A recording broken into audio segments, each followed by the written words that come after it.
Hi, Dr. Kevin M. Windisch from Sparks Pediatric series for parents and for students. Specifically, today's video is geared towards students.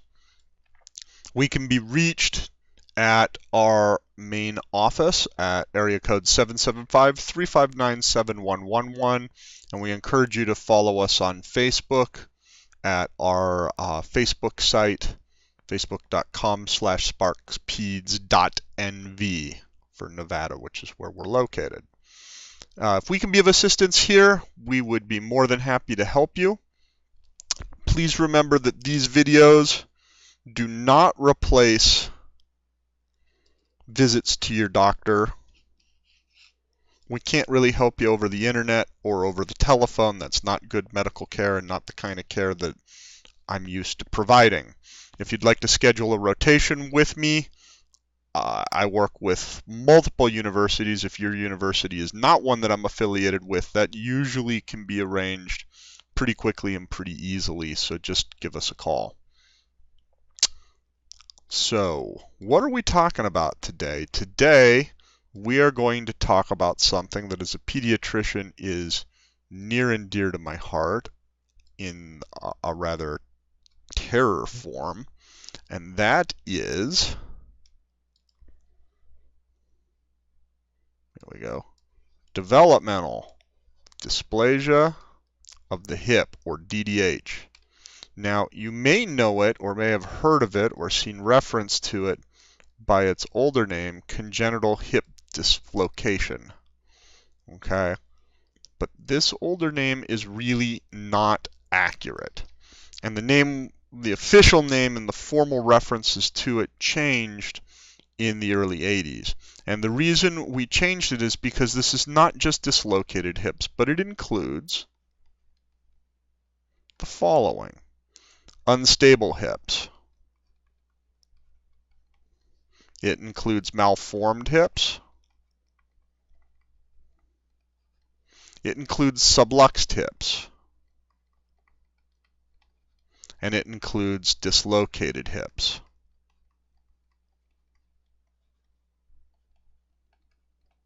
As we're going to see, this is also a developmental event. This is not something that's necessarily congenital. So, leaving that thought aside for a second, developmental dislocation of the hip is then further classified as typical versus teratologic. And the teratologic doesn't refer to exposure to teratogens, but rather refers to a neuromuscular cause or chromosomal cause that's creating this problem for the hip that may be a lot worse than the more typical developmental dysplasias of the hip. Looking at fetal development of the hip, and this is where embryology comes into play in pediatrics. All that embryology you hated in graduate school becomes our bread and butter. So at 12 weeks, we start to see the hip joint form.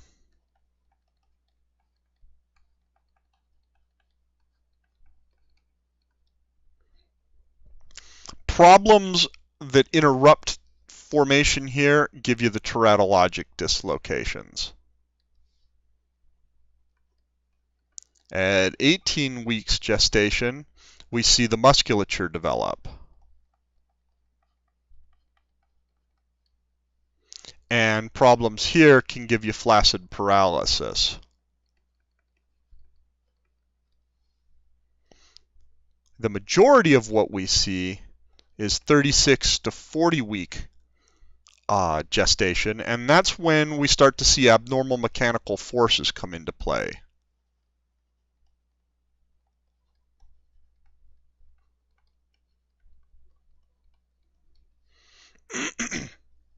What kinds of things are abnormal mechanical forces? Well, we'll talk about a bunch of them in just a second, but a brief example would be breech presentation. So developmental dysplasia of the hip is diagnosed on physical and with some radiologic studies. And a lot of it really, your index of suspicion is going to be very important. So what are risk factors that increase your index of suspicion?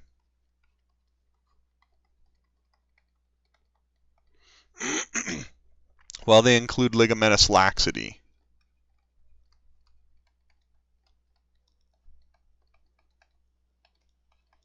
Who has ligamentous laxity? Patients with Down syndrome, patients with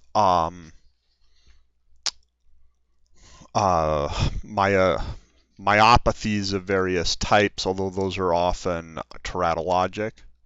Okay, adding to the ligamentous laxity is the effect of relaxin. The moms secrete relaxin to help the pelvis to expand, and that allows for the fetus to be born. However, female babies have more relaxin receptors. As a result of that, they have more ligamentous laxity and are more prone to developmental dysplasia of the hip. Postnatal positioning.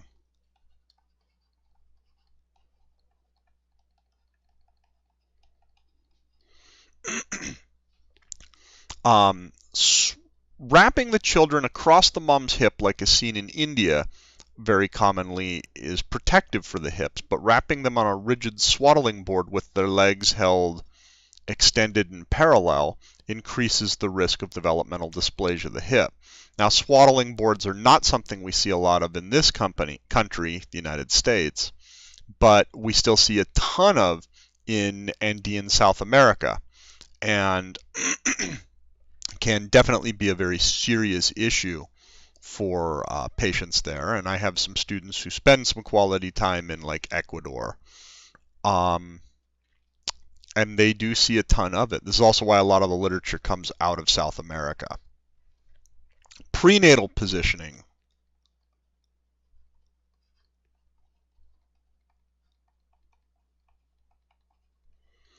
Specifically breech. Now the key here with breech is that it's prenatal, not intrapartum positioning. Meaning, doesn't matter if the kid was born by C-section, the fact that they were breech puts them at risk for developmental dysplasia of the hip.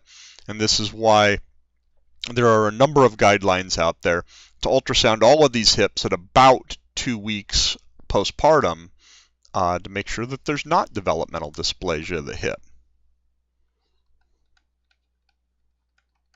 One that we can't do anything about, but is a major player, is genetics. So having a first-degree relative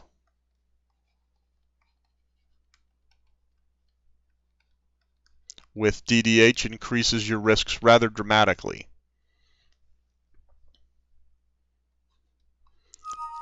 We see it on the left side greater than the right side. This is because most babies are born left occiput anterior, and as a result of that, the left hip gets caught under the symphysis and dislocates as the baby is being born. Things that give you not enough room in the uterus, such as twins. Mom's uterus is designed for one baby. We're not designed to have litters, but multiple births definitely can do this. Tumors, such as leiomyoma, specifically intrauterine leiomyoma, extrauterine ones not so much. And then uterine malformations. Whoops.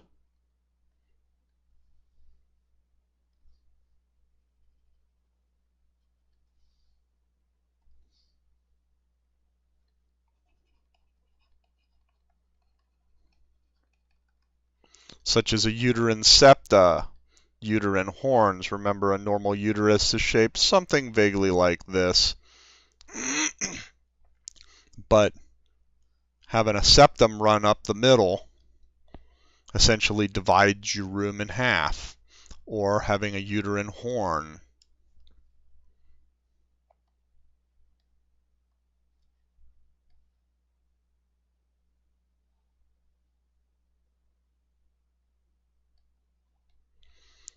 Okay, or a didelphid uterus, which I'm not sure if I can draw quite right. Yeah, that's not a real good didelphid uterus, but you get the idea. Creates a lot of issues.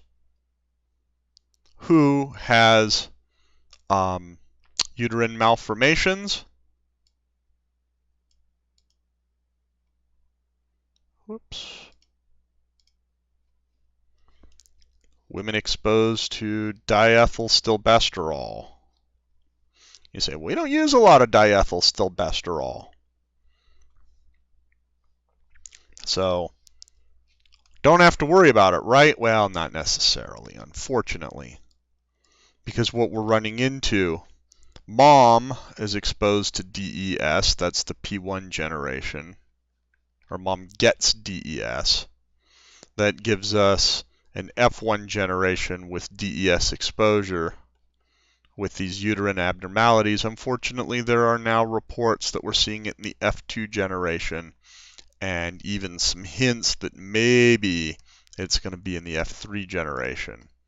So this would be grandchild and great-grandchild. We don't know how far out this is going to go. And of course, the further out you go in terms of generations, the more remote the exposure of DES becomes, and the more you lose that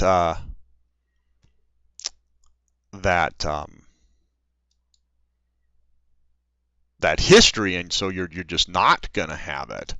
And so no easy way to know. And that's just most unfortunate, but nothing you can do about it.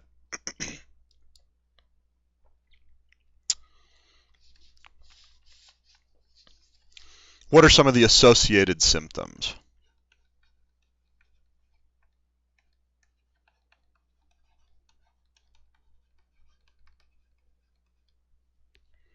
Well, there's a few. First is congenital muscular torticollis. Second is metatarsus adductus.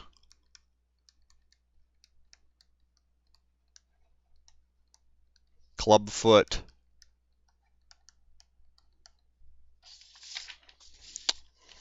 Arthrogryposis.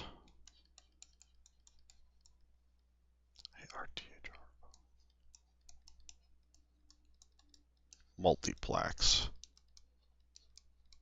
Congenita.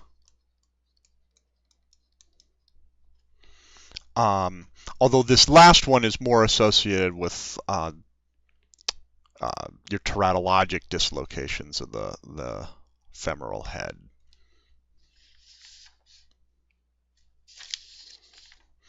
Your exam techniques may be positive. That's going to be Ortolani and Barlow's maneuver.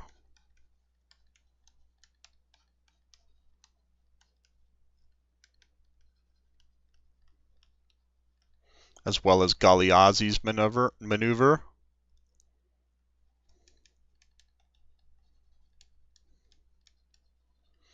And if you were hoping to see a demonstration of how to do these, I actually have a separate video on the hip exam where I do demonstrate this, so feel free to watch that. But the nature of this video and the materials we're using to shoot the video, I can't really include that. Other physical findings, range of motion. Check with knees flexed and extended. So check twice. You get a much better exam. And this, by the way, is an X right here, not a T. I do have doctor's handwriting, and I apologize. You get a much more detailed exam, and you're not going to miss stuff. Toe walking.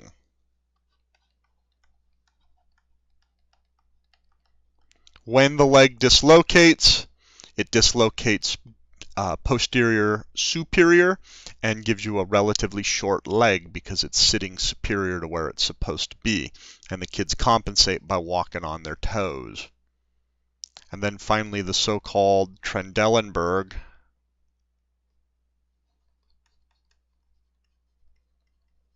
Gait, What is a Trendelenburg gait? It's a waddling gait. What do I mean by a waddling gait? It's a pregnant woman kind of gait. So if you really want to see what Trendelenburg gait is, get behind a late-term pregnant woman, because as that relaxin kicks in, they'll start to waddle like they have a Trendelenburg gait. Now, it's physiologic from relaxin when you're pregnant, but it's not so physiologic when you're 3 years old. Okay, and then physical findings. You know, there's a lot of articles, older articles talk about x-rays, and one of the articles I'm going to reference even talks about a little bit about ultrasound, but talks about it not being so useful these days. For kids under 2 months of age, we're using ultrasonography. And just to tell you what these days are, this is February of 2015. And we have been for, the last 7 or 8, maybe even 10 years.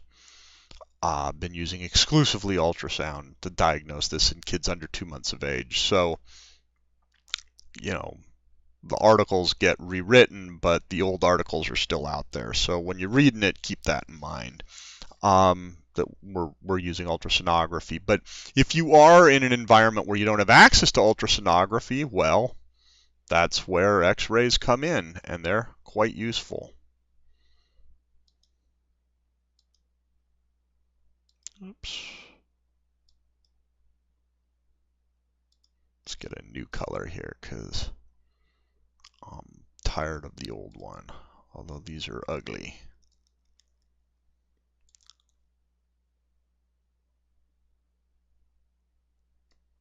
Okay, that'll do nicely.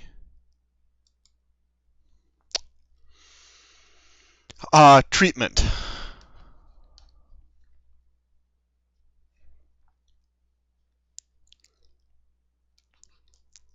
Less than 6 months, we use Pavlik harness. Oops, not a C, that's a K. Now, with all of these therapies, there is a risk of avascular necrosis. With Pavlik harnesses adjusted properly, it's about 5%, so pretty low. If you've missed the kid, or if the kid didn't present until 6 to 12 months, then we do closed reduction.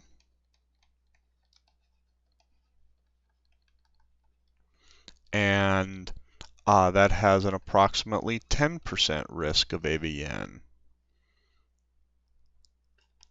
12 to 18 months at presentation, we use open reduction. And that has a 20 to 25% risk of AVN. And 18 plus months, or if the kid has teratologic dislocations,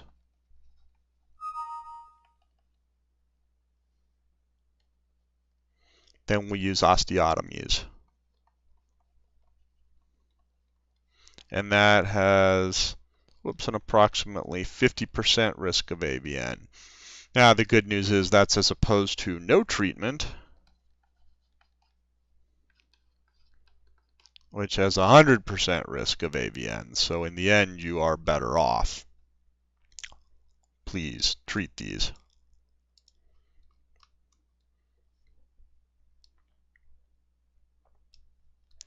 Some references for you. First article I'm going to reference comes from the Journal of Bone and Joint Surgery, and that is volume 44, number 2, 1962. This is a reprint of Barlow. It's an original article. I think everybody who's doing Barlow's maneuver should hear what Barlow had to say about it. Oh, and this is pages 292 forward. Should read what Barlow had to say. And he also describes what Ortolani had to say. Now, Ortolani's original article is not so easy to find because it was written in a textbook in Italian. So unless you speak Italian or you find a translated version, it's not so easy to run across. The next article that I still find of value for my students comes from Aronson et al., and it's from the journal Pediatrics.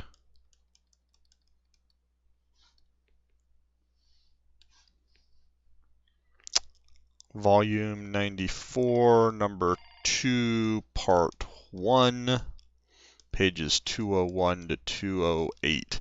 Now, this article is a little outdated in that it spends a lot of time going over radiology and talks about ultrasonography as being somewhat user-dependent and experimental, and that's just because of the age of the article. It does, however, give a really good overview of the embryology, as well as the treatment, as well as the risk factors, as well as diagnostic and physical techniques, etc.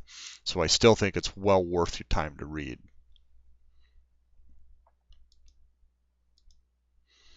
Anyway, this is Dr. Kevin M. Windisch from Sparks Pediatric and Adolescent Medicine. This has been a discussion of developmental dysplasia of the hip and really what you need to know.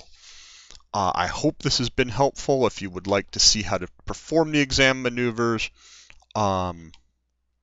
please watch my other video on that. I do believe in the video, and it's been a while since I've watched it, but if I remember right, I actually spoke the maneuvers backwards as I was doing them. So look at the comment section down there, because I do delineate which is which in the comments, and I get it correct, I believe, there. Anyway, if we can be of assistance here, we'd be happy to see your child for consultation. If you'd like to come for a rotation, give us a call. This is our phone number, 359-7111. We do have a web page, sparkspeds.com. But more importantly, follow us on Facebook. We'd love to see you there at facebook.com/sparkpeds.nv. We'll see you next time.